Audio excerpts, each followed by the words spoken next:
مساء الخير يا رجاله، عاملين ايه؟ اخباركم ايه؟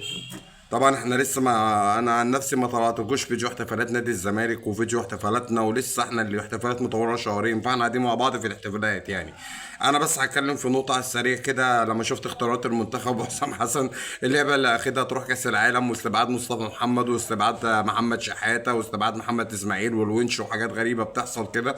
انا وقفت عند نقطتين. النقطتين ايه هما؟ كاس الامم ذات نفسها، حسام حسن ما اخدش ثلاث ديفندرات صراح. يعني كاس الامم راح بديفندر واحد اللي هو ايه، اللي هو بتاع الاهلي عطيه، ده مروان عطيه، وكان اخد احتياطي محمد العشرين وما لعبوش. انت رايح كاس عالم اخد ثلاث ديفندرات. طيب انا عيني راحت على حاجتين كده، اصل انا بلمح ما بين السطور.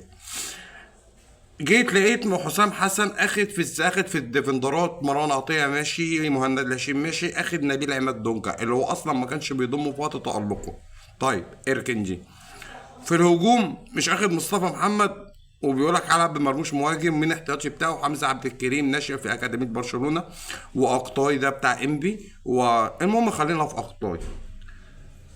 سجل الفيديو ده عشان هترجع له معايا بعد كده.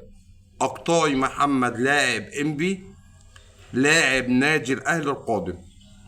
اقطاي محمد اللي هو انضم للمنتخب اللي حسام حسن اخده، ده تمهيدا لانتقاله للاهلي. خدها مني وسجل الفيديو ده عشان هنرجع له بعدين. بمية، نسبة 100%، 100% مش 99. وسجل الفيديو. أقطاي محمد اللي عمله حسام حسن بنسبة 100% في الأهلي. تمام؟ 100% في الأهلي. اركن جه على جنب. دونجا، بضم دونجا للمنتخب وهو ما بيلعبش في فرقته، وعدم ضمه لما كان متألق، تخلينا شك. حط دي. دونجا ب70% في الأهلي. دونجا 70%. أقطاي محمد لاعب انبي 100% في الأهلي. الكلام ده ما حصلش، بس إن شاء الله هتسمعوا بعد كده. سجل الفيديو عشان هترجع معايا ونرجع له مع بعض. مع السلامة.